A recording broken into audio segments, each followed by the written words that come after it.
তবে আমার মতে একটা নির্বাচন হওয়া উচিত সুষ্ঠুভাবে, যেহেতু বিগত 17 বছরে কেউ ভোট দিতে পারে নাই। এটা সবারই একটা আকাঙ্ক্ষা। এই রাষ্ট্র আমাদের সবার। দেখুন, আসলে যে সরকারি ক্ষমতায় আসুক, হোক আওয়ামী লীগ বা হোক বিএনপি, সবাই কিন্তু আসলে রাষ্ট্রের ভালো কাজ করতে চায়। দেখুন, 17 বছর একটা সরকার আসলে দেশ চালাইছে। দেশের সার্বিক কিছু উন্নয়নমূলক কাজ হয়েছে। আপনি পদ্মা সেতু বলেন বা ঢাকায় আপনি নিজেও দেখতে পারতেছেন, ঢাকার পরিস্থিতি আপনি আজ থেকে 15 বছর আগে এরকম ছিল না। কাজ করছে। আসলে এই রাজনীতি যে এখন পাবলিক বুঝবে না, এটা হচ্ছে সব থেকে দুঃখজনক একটা ব্যাপার। এই রাজনীতি অনেক কঠিন। বিএনপির আশা এই মুহূর্তে অনেক কঠিন। তবে জামাত যদি চায়, যেহেতু আসলে দীর্ঘদিন তারাও চেষ্টা করতেছে, যারাই আসুক দেশের ভালো কাজ করুক। আমার মতে জনগণের উপরই সিদ্ধান্তটা থাকুক। আসলে 5ই আগস্ট বিপ্লব আমাদের সবারই ছিল।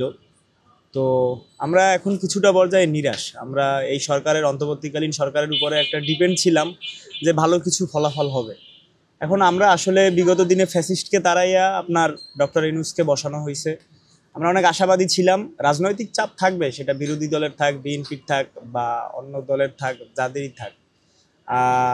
তবে আমার মতে একটা নির্বাচন হওয়া উচিত সুষ্ঠুভাবে, যেহেতু বিগত 17 বছরে কেউ ভোট দিতে পারে নাই। এটা সবারই একটা আকাঙ্ক্ষা। সো আমি মনে করি একটা নির্বাচন হোক, যারাই জয়লাভ করুক, হোক জামাত করুক, হোক বিএনপি করুক। এই রাষ্ট্র আমাদের সবার। দেখুন, আসলে যে সরকারি ক্ষমতায় আসুক, হোক আওয়ামী লীগ বা হোক বিএনপি, সবাই কিন্তু আসলে রাষ্ট্রের ভালো কাজ করতে চায়। তো আমাদের জনগণ হিসাবে আমাদেরও একটু সচেতন হওয়া উচিত। যারা সঠিক তাদেরকে মূল্যায়ন করা উচিত। এমন কোনো কাজ করা যাবে না যাতে দেশের আবার নৈরাজ্য সৃষ্টি হয়। কারণ সবার আগে আমাদের দেশ বাংলাদেশ। দেখুন, 17 বছর একটা সরকার আসলে দেশ চালাইছে। দেশের সার্বিক কিছু উন্নয়নমূলক কাজ হয়েছে। আপনি পদ্মা সেতু বলেন বা ঢাকায় আপনি নিজেও দেখতে পারতেছেন, ঢাকার পরিস্থিতি আপনি আজ থেকে 15 বছর আগে এরকম ছিল না। কাজ করছে। সরকার যেই আসুক কাজ করুক। কিন্তু আপনি যদি অন্যান্য রাষ্ট্রের দিকে তাকান, সিঙ্গাপুরের দিকে তাকান বা থাইল্যান্ডের দিকে তাকান, এরা কিন্তু স্বল্প সময়ের ভিতরে অনেক উন্নত হয়েছে। আপনি যদি ইউনিভার্সিটির দিক থেকেও দেখেন, বিশ্বে অন্যান্য দেশ কিন্তু অনেক আগানো আমাদের থেকে।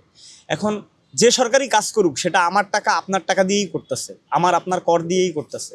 সো তবে দেশের মানুষ আসলেই বিরক্ত হয়ে গেছে এই দেশের আলেম সমাজের উপরে। আওয়ামী লীগ সরকার বা ফ্যাসিস্ট সরকার যেভাবে কাজগুলো করছে, এটা আসলে সৃষ্টিকর্তা প্রদত্ত একটা অভিশাপ নাইমে আসছিল। যার কারণে আমি মনে করি আমার দিক থেকে আসলে এটা একটা এই পরিবর্তন হয়েছে আর কি। এই রাজনীতি সম্পর্কে পাবলিকে অনেক কিছু বুঝে না এখন। কিন্তু আমার মতে এখন আসলে টেকনোলজির যুগ। 2025 সালে আইসা আসলে এই রাজনীতি যে এখন পাবলিক বুঝবে না, এটা হচ্ছে সব থেকে দুঃখজনক একটা ব্যাপার।